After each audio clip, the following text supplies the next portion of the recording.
Joining us via FaceTime in a parking lot. I don't know if he's still in Ohio or not. Currently on his training camp tour for like the 30th year in a row. The insider of all insiders. Hashtag JNew. Ladies and gentlemen, Jay Glazer.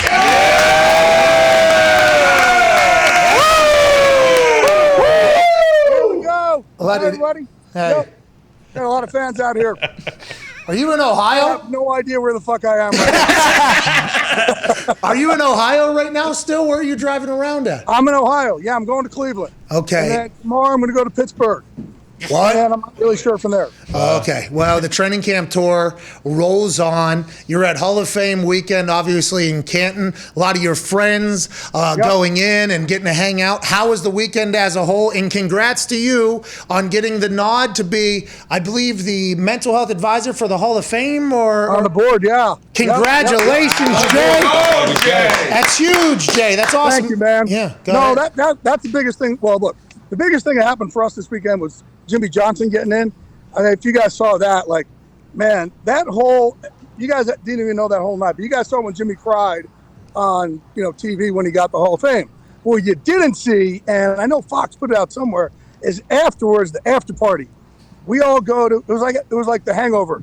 We go to a place called Dantana's in LA, which is like a world famous Italian restaurant there, old school. We go in there, man. Jimmy's thing happens to be playing when we walk in. He's crying up on TV.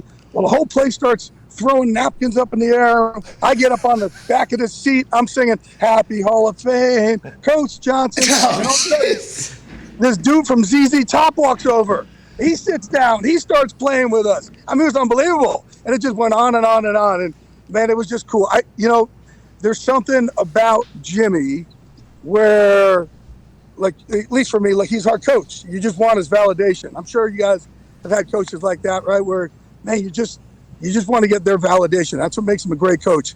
And to see him that emotional up there was badass. And then, two of my best friends, John Lynch and Steve Hutchinson, got in.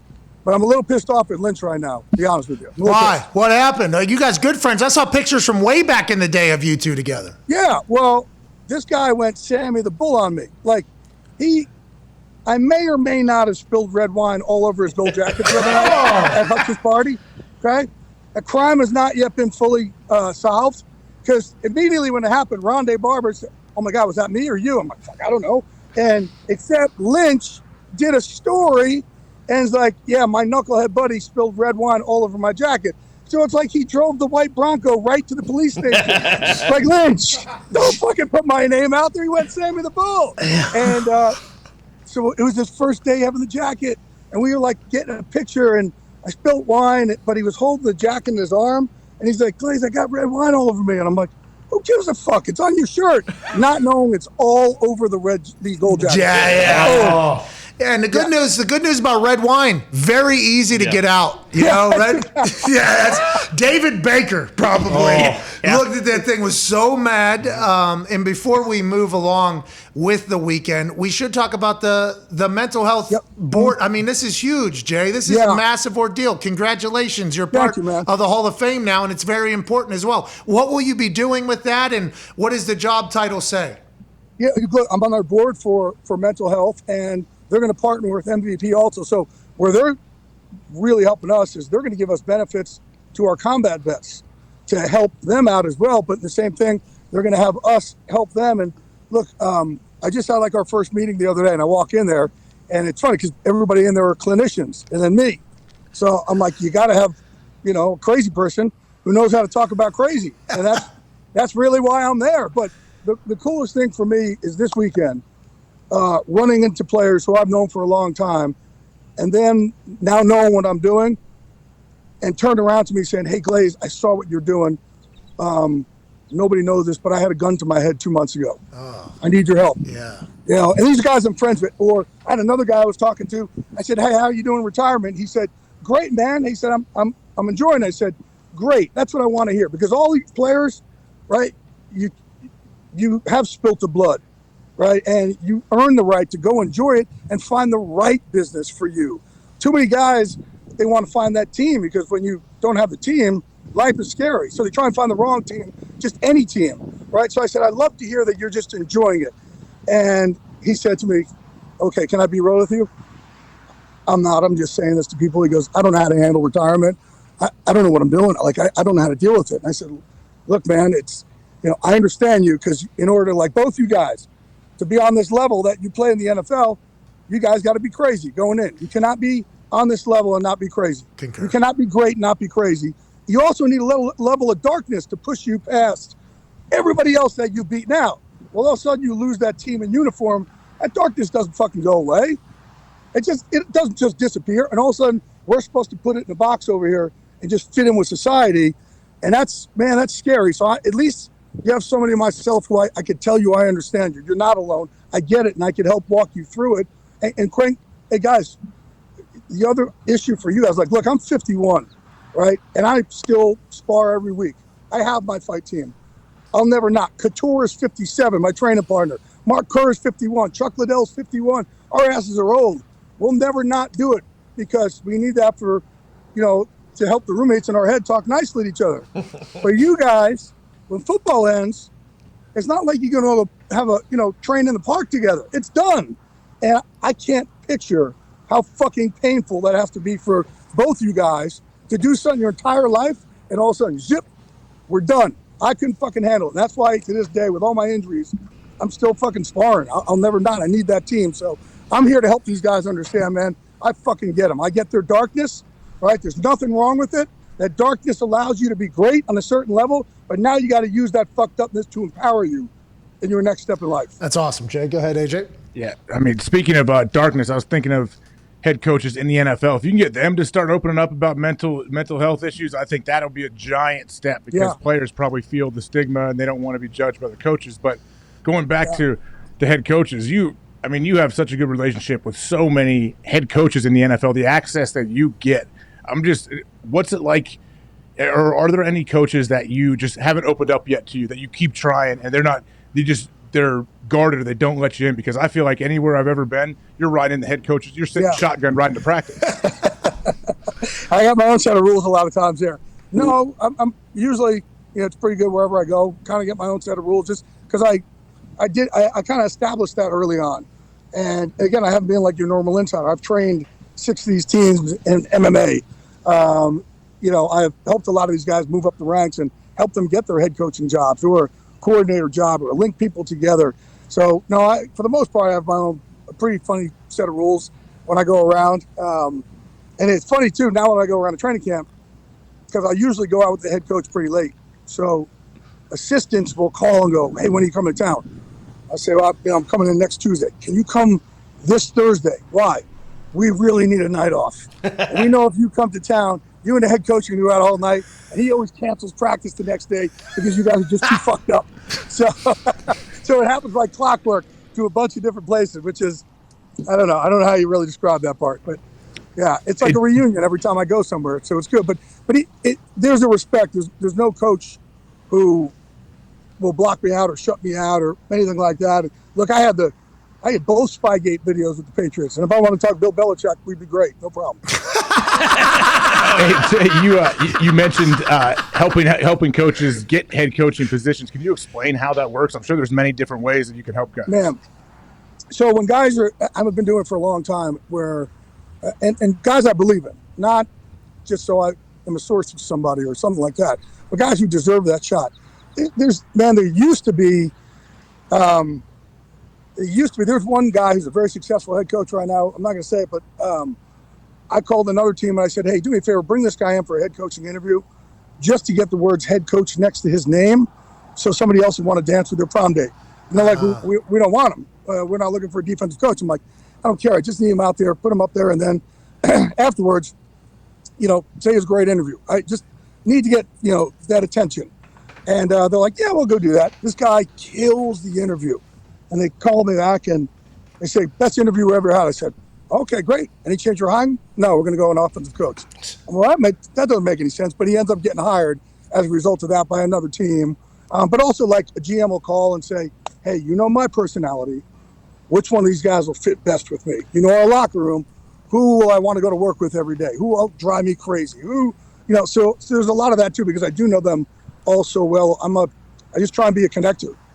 Well, that's a networker is the best person to be in any business, let alone the NFL. And you and I hadn't met yet, I don't think. But I knew some people that you knew, and you called me about one of my old teammates or one of my friends who was working with you, FaceTime me, and I had just I was still playing in the league. I had literally just put a 2 to 3 foot water pipe down. Sure. Okay. And when this person called me, was an old friend of mine, I answer it, and you were with them, and you go, "Hey, what's up?" And I'm like, Hey, how's it going? Fucking Jay Glazer. Okay, here we go. I did not know this was happening. And you asked me about a teammate of mine, and you said, "Hey, what type of human is he?" You asked me that type of thing very quickly. What type of human is he? And I gave you a thing, and you were like, "Thank you so much." And then literally the next day, a team signed that guy, right? So I in my head, I was like, "Hey, Jay Glazer literally just got this guy signed," and that's the hashtag Jay Knew thing. You know what I mean? That's the hashtag Jay Knew. It was a very cool thing to kind of see how the network and the connector worked. And I was at a different planet too. So I thought the day he got signed, I was like, man, what if I was like, oh, yeah, okay, guy, dude, whatever. And then he wouldn't have been signed. Yeah, when he got signed, I was like, oh my God. No, that's it. I need the truth on guys. And I know a lot of them. I'm around them, but I want as much information as I can. So if somebody's asked me about him, because again, most of the time the team will go, tell me about this guy. How will he fit with our culture? How's our head coach going to get along with him? Will our coach be able to, our head coach better than anything else. Will our coach figure out how to use him? And half the time I'll say yes, half the time I'll tell him no. And I just think it's a good resource because I am objective as shit with it. I don't give a fuck one way or the other if they count him or not. You know? Yeah, you've been around forever in this game. You're at the top of it, obviously, with Fox NFL Sunday. Can we ask you about insider information, even though you don't do it day to day? Okay, so there's a couple things popping off. Let's start with Dak Prescott, Dallas Cowboys. Yeah. He obviously comes back after that terrible injury. First night, he comes via satellite to the Hall of Fame game with Joe Buck, Troy Aikman, the entire Fox crew that absolutely crushed it. He clapped hard. He clapped very hard. Is his shoulder, is that thing banged up? Is it more? Yeah, go ahead. Here's where it is. It's here. It's here. It's a very odd injury. So it's not here. It's here. It's kind of like where the lat comes under the armpit. So I said it on our pregame show. If you fucking tune into our pregame show, you would have heard this. I heard it. So it's kind of a weird injury. And it's an injury that normally happens with baseball pitchers. So the Cowboys training staff last week called the Texas Rangers training staff just to get some information on, hey, how do we handle this? Because Dak is like, I'm ready to go, I'm ready to go, I'm ready to go. And the Texas Rangers are like, listen, if you let him go too early, it'll turn into something real serious. You can't let him go too early. So they have experience with it. So they're the ones helping the Cowboys really understand and manage it of, can he go out there and throw? Yeah, but you really want this thing completely healed because then it could set him back. And Dak is the ultimate workout warrior. He will power through anything. So it goes against his way of thinking. You don't want him powering through this thing. Okay, I've actually seen Dak on the same field as somebody else that is a quarterback in the NFL giving a speech saying, ain't none of these other quarterbacks working as hard as fucking me. And that was Jameis Winston. And he said that at Dak Prescott's camp, I think, literally after Dak came back from the most gruesome injury we've seen in some time. Let's train Jameis this offseason. Hey, we try to break him. Hence, our gym's unbreakable. Could not fucking break him. I couldn't believe it. He was so. It was not expecting what he went through. We put him through a lot of stuff, and also a lot of stuff when he's thrown, we'll put resistance bands around his waist and start tugging at him from different directions, as if defensive linemen are tugging at him. He still has to have nice and compact and be able to throw and work on his footwork doing that stuff. We put him through a lot of chaos, and there was nothing we could do to break him. And trust me, if he shows he's good, we'll keep ramping it up. And we probably jumped a month ahead with him. Wow. Yeah. We would normally take him here, because our shit is hard and we don't want to break people's confidence. And, fight game's demoralizing. Right? So we don't want them walking out like, wow, we're a bunch of fucking wusses. This sucks. I'm done. So we have to bring them up slow. But he was, I was impressed. Yeah. Matt Mitrione actually put me in a double arm bar. Tapped out both of my arms, and that was the last time I ever went in there. I was like, all right, I am never doing this again. I don't think he is known as like the greatest at it. He put me in a pretzel 10 times. I'm like, I'm never going in here. That's good self-awareness over there. Like, hey, we can't break both of their arms day one. Hey, they are not going to come back. I just remember some. And by the way, did you know Mitrione was Strahan's backup? Yeah, at the Giants. Yeah, with the Giants. Yeah, and Michael's like, yeah, he used to love to get in fights in practice. I'm like, no shit. Hey, let's talk about the fights. Really? Hey, let's talk about. Hey, real quick. Okay. Real quick. So here's how the relationships come around too, right? So not only do I call you about that player, but then I started hooking up with some girl in Indy, and I also called him again for information on her to make sure. And Pat's like, "You're good, man. She's a good girl. You're okay to go, right? Yeah. You got to use your tentacles for everything." By the way, I'm happy you remembered that. That was one of the funniest calls I've ever got in my life. Hey, it's Jay Glazer on my phone. All right, here we go. And I got a question about something. I was like, "You got it, Jay. Go ahead and shoot." And then he said it. And he was like, "Have you heard anything? Do you know anything?" I was like, "Hey, Jay, you're all right, dude. Don't worry about it. I think all is good." Pretty small city, by the way. So, congrats on all that. That's awesome, Jay. You're the fucking best. Let's go, Michael Thomas. Though I wanted to talk to Jameis because I want to talk about Michael Thomas, Sean Payton. I assume if Jameis is training with you and with how long you've been around, you and Sean Payton must know each other pretty well. Now, you don't have to obviously. He was one of those guys I helped early on. Okay, so Sean Payton and you are tight. Right now, he and Michael Thomas seem to be going at it publicly. Is that a right read on that or no? Yep, you're at the right read. You got the right read. How's it going to end? It started last year. I don't think I don't think it'll end good. Man, it started last year, and then just from what I understand, they want them to get the surgery, and then he went dark on them, and then try to do it a different way. And look, if you want to do it a different way, it's your body, so you should be say, hey, I'm going to do what I want to do for my body, but you got to communicate. Like, I can't not call Fox back for several months. Just can't happen. Ain't gonna happen, right? Yeah. So then afterwards, they find out. So yeah, Sean is his head probably exploded that day that he found that out. So how far back does it go? You said it started last year. Like, could you see it? Like, was there signs that something was going to happen, or things just weren't great? Yeah, last year he punched somebody. He punched one of his teammates, and CJGJ. And then Sean really kind of went off more than anything. And I think Sean always looked at him like he loves me. He knows what it. Because Michael Thomas is you see him, he competes, man, right? He is that's who you want out there.